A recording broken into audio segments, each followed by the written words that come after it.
and thank you for being here today. My name is Mike Barney. I'm the President and CEO of the Tucson Metro Chamber. It's my pleasure to welcome you to our offices here today. On October 17th, Congressman Ron Barber sent a letter to U.S. Secretary of Agriculture Tom Vilsack asking the Secretary to order a new draft environmental impact statement for the Rosemont mine. The apparent catalyst for Congressman Barber's letter is a letter sent by Rosemont Copper to the Coronado National Forest Supervisor, Jim Upchurch, announcing their intentions to modify the mine's proposed plan of operations.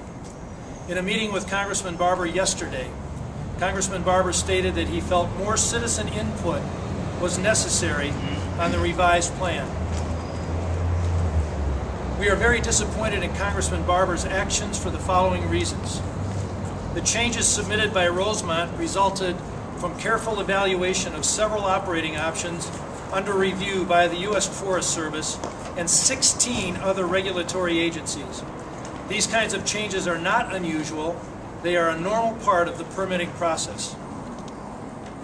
Jim Upchurch and his team at the Forest Service have done a fantastic job of maintaining political neutrality, and he has demonstrated a high level of objectivity in his permitting oversight.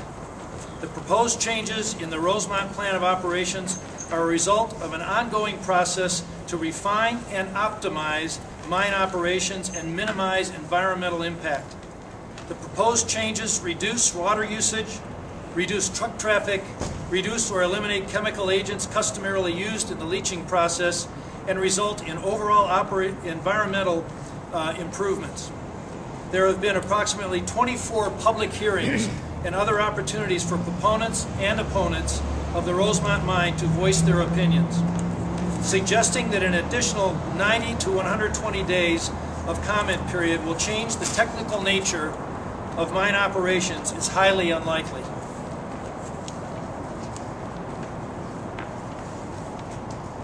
Drafting a new environmental impact statement will take more than a year. Further intervention in the permitting process by outside parties, like Congressman Barber, will not change the permitting process, but would certainly delay it unnecessarily. Further, these delays send a message to other businesses that it is indeed difficult to do business in southern Arizona. The Tucson metro area ranks as the 6th worst community in the country for the percentage of citizens living below the line of poverty. Jobs at the Rosemont mine will be plentiful, will pay above the median income, and will include full benefits. We call upon Congressman Barber and all other government entities not directly involved in the permitting and approval process to do what the Tucson Metro Chamber of Commerce has done. With respect to Rosemont, put your trust in the designated regulatory agencies and let them do their work.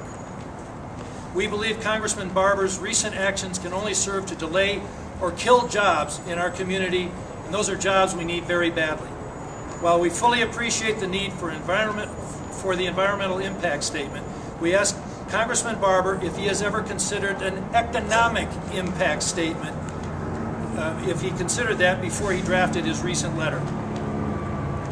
With that, my opening remarks concluded. I'd like to introduce Mr. Bill Assenmacher, the President of Cade Industries. Bill? Thank you.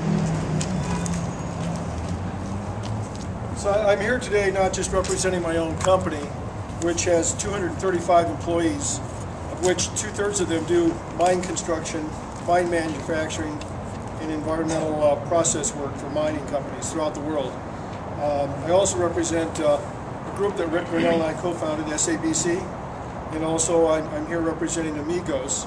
Amigos is a representative group of suppliers throughout the Southwest, and we currently have about 300 active members, which represents 10 to 20,000 jobs in Arizona.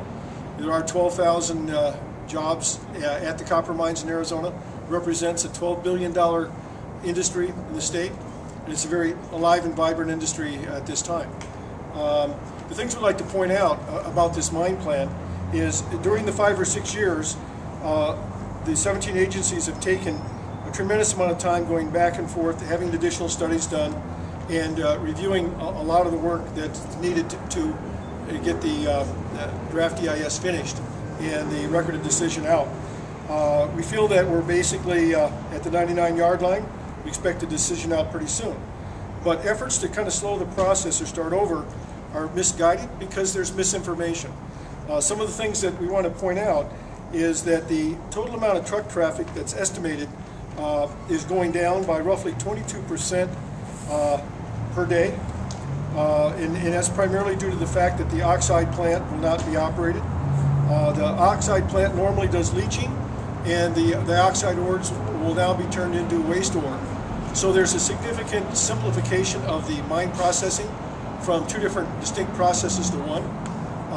The sulfide mine, obviously after 5 more years of drilling, as well as enhancements in technology, will allow the mine site to increase the amount of production per day of net copper, because there's more sulfide ore there that's been discovered and has been documented over the last 5 years. It's a very positive signal. It means basically the chances of Rosemont making not only more money, but having a more efficient operation because of the scaling up of that operation is significant, in the sense that it should make itself more viable. The mine plan's being changed from 18 to 21 years because you have a more defined ore body that has a higher ore content. It allows you to make a more efficient plant. So people are concerned about the fact that there might be more, let's say, rock processed. The plan is over a 21-year window that there's going to be only 4 or 5% more material mined. But because you're not mining any of the oxide ore and you're focusing just on the sulfide ore, and you're taking 3 years longer, it'll actually be 10 million tons of ore processed less per year. So in essence, the property is more defined, the plan is more focused. You're going to have a more efficient mine that's going to disturb technically less soil per day. You're going to use the same amount of electricity and water, and you're going to end up having really a better business for the area. The opponents say that because there's been changes in the mine plan of operation, that the process should start over. Well, a great deal of some of the negotiations and the development of the last few years has been in negotiation with the 17, 18 agencies, and some of the things that have occurred with the barrel alternative and some of the things that Rosemont has decided to do are enhancements to the property. In some cases there's less environmental concerns, and it's basically going to be a world-class mine that we'll all be proud of. And at the end of the session, we'll take questions. We have plenty of charts and graphs that show that. We think it would be a travesty to slow the process.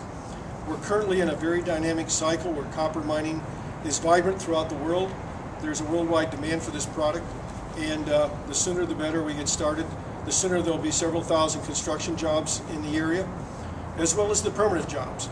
And people claim that only 400 or 500 jobs at the copper mine may not be enough. Well, let me tell you, my company would benefit greatly.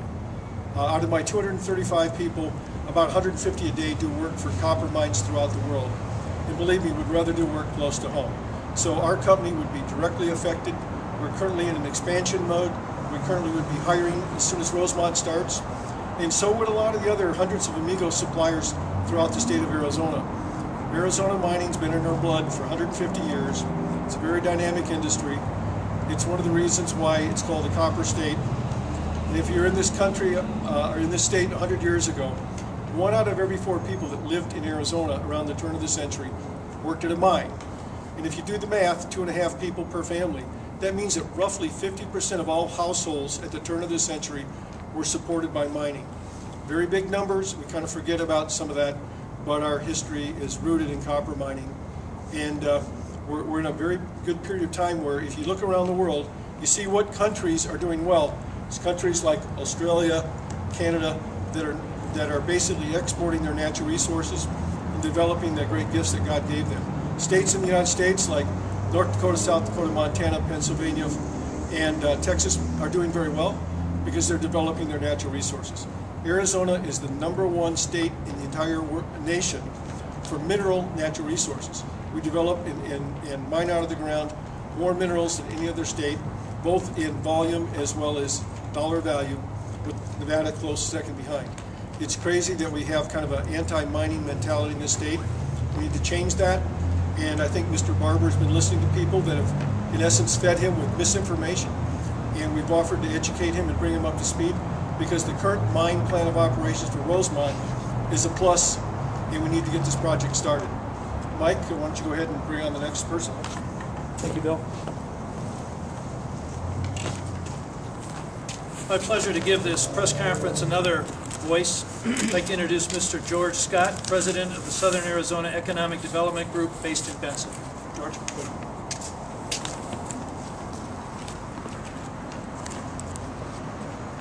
My name is George Scott. I live in Benson. I was the former mayor of Benson. I'm also the executive director of the Southeast Arizona Economic Development Group, which is headquartered in Benson, and we serve mostly northern Cochise County, but all of Southeast Arizona. This project, the Rosemont project, we've been working with Rosemont to build support for their project in Cochise County. We have the support of the Benson City Council. They've given a resolution of support because they realize the value of the jobs and the benefit to business that could come out of that. The Benson Chamber of Commerce is in support of it. The Wilcox Chamber of Commerce and Economic Development Group, the Sierra Vista Chamber of Commerce, the Sierra Vista Economic Development Foundation, even the City of Thatcher has given us a letter of support for this project. Most of the communities in Southeast Arizona, especially in Cochise County, Bisbee, Douglas, and even Safford, Duncan, Clifton, Morenci, they're all mining towns. They all know the value of these jobs. It's very important that we get the politics out of this, whether you're trying to get elected or re-elected. We need to get the politics out of this, and we need to get the jobs in the communities. From Benson, it's about a 25-minute drive to this mine. And I expect, I get calls every day from folks at Benson wondering when they're going to get the mine open and how can we get a job. We have a real high unemployment rate in northern Cochise County, and we're looking forward to this operation getting started. And I think this thing's been studied a long time and long enough, so we would appreciate the politicians getting out of the way and letting this project move forward. With that, thank you. Thank you, George. That concludes the formal portion of our gathering here this afternoon. We're very, very pleased to accept any questions from anyone in the audience for me or for any of the other speakers who are here today. Mike, I know those lines are putting a lot of emphasis on education for the opportunity here, and I know that they're going to be very involved in that whole friendship development process. It's very critical for our youth. Yeah, the byproducts of opening a company with the revenue potential of and the public tax impact of a company the size of Rosemont can't be understated. Think about this. We're being asked by our governmental entities to tax ourselves to do lots of things, economic development projects, street projects, et cetera, and it seems rather odd that we're turning our back on a natural source of tax revenues by making it difficult for companies who will be paying, in the case of Rosemont, tens of millions of dollars of tax revenue. Why are we making it difficult for them to provide our communities with that form of tax revenue? It seems to be wanting to have it both ways, and that's very curious to us. Yes, sir. Right, just a question. I know you met with Mr. Barber recently about the Rosemont letter. Did you have a chance for him reach out to him regarding his plan for jobs in the community since he voiced his opposition to Rosemont rescue jobs? Has he had a plan for jobs? Yeah. The question is, when we met with Congressman Barber yesterday, did we ask him about his plans for creating jobs here in southern Arizona? And the answer, the direct answer to that question is no, we did not ask him that question. Although I have to tell you that the flavor of the conversation seemed rather odd because it's not unusual for politicians to haul out their economic development agenda and their economic development talking points, their jobs talking points when it comes time for election or re-election. But at the same time, they do things like this that stall or in some cases kill economic development and jobs. And our point is that you can't have it both ways. Again, I want to reiterate our call to action to Congressman Barber, to the Pima County Board, to any other political figure who feels that it's necessary to insert themselves in this process, that our call to action is put your trust in the designated regulatory agencies and just let them do their work. That has been the Chamber's position since day one, that we'll go with whatever the regulatory agencies say will go.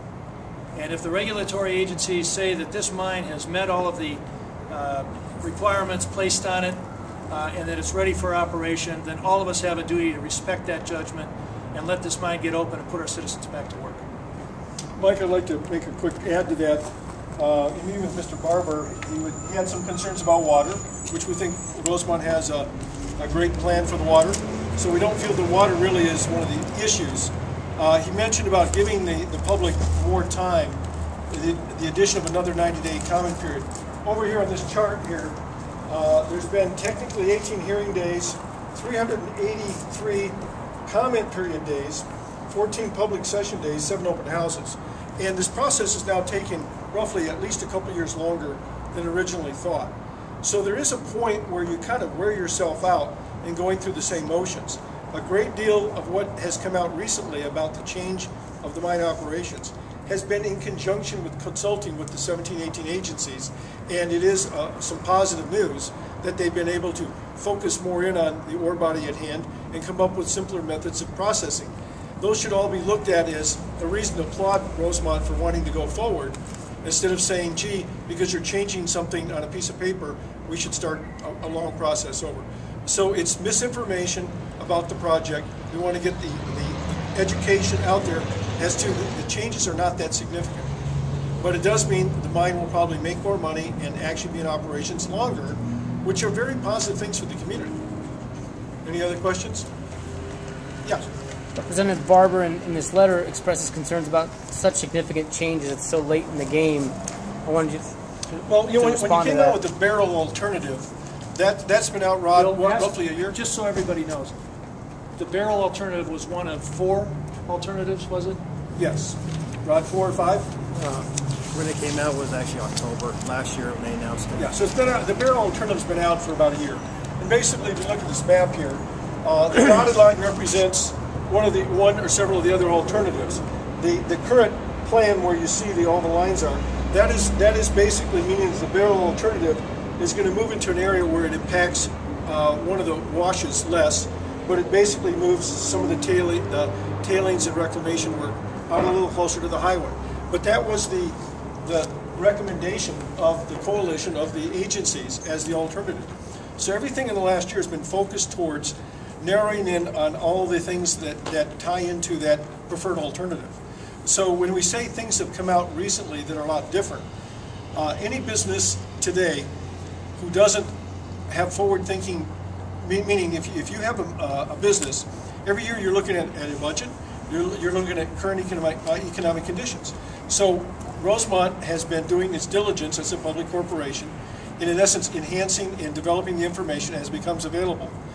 Most oil and gas operations have a difference between what's considered probable reserves and known reserves. And after you do more exploration work, or after your process continues, you have a tendency to be able to update your mine plan or your business plan. So what Rosemont's currently doing is enhancing their business plan based upon all the environmental concerns. And so when people say there's a lot of changes going on, it's just a redefinition of data that was 5 or 6 years old. It's not a significant change. I think another, to directly, many of the changes that have come about, as Bill said, at the urging of the regulatory agencies. This is not something that any individual at Rosemont or any other private party dreamed up overnight, but these are refinements in the existing plan for the launch of Rosemont. So when Congressman Barber says these are big changes, I can't remember the exact wording of of the letter, but if he calls them big changes or significant changes, they're changes that are being requested by the regulatory agencies, and they're changes that in most cases are resulting in improvements. Better air quality, lower use of water, less truck traffic, lower use of chemicals, a host of different things, which really begs the question, why would you want to go back and revisit all of those improvements? When you're going to process 10 million less tons of ore per year, reduce truck traffic by 22% without using more water, probably using a little less electricity, those are all enhancements and benefits. It's not such a change where you would basically go back and say we really should start over. The mining processes that Rosemont's using are used worldwide. There's hundreds of other mines that operate safely in their countries, and the technology that Rosemont's using is cutting edge. It'll actually be a showplace. Yeah. Representative Barber is running against Martha McSally in this election. Are you guys more comfortable with where Martha McSally stands about the Rosemont mine? Can you speak to her candidacy? Well, I think the key here is most organizations don't want to get political. This is basically a decision that should be made by regulatory government agencies based upon the facts of the mine plan. And to be honest, any representative from any party should see the attributes of a mine process. So whether it's Barber or McSally, I think they both, once they're educated properly, would be very supportive of the mine. The problem is there's been so much misinformation about this project going around for years that it pretty much creates an air that there's got to be something wrong, because you have people running around saying the sky is falling. So I think both representatives would do very well in the area representing all the constituents in southern Arizona. I want to underscore that this is not an endorsement of any political candidate. It is a response to a letter that we view as being unnecessary that was drafted by Ron Barber, Congressman Barber, to Secretary Vilsack. So this is simply a reply to that letter. One of the difficulties in this community is every time somebody delays a project, it gives out a message outside of Tucson, whether it's around the state, around the country, around the world, that maybe we're not interested in having businesses move here.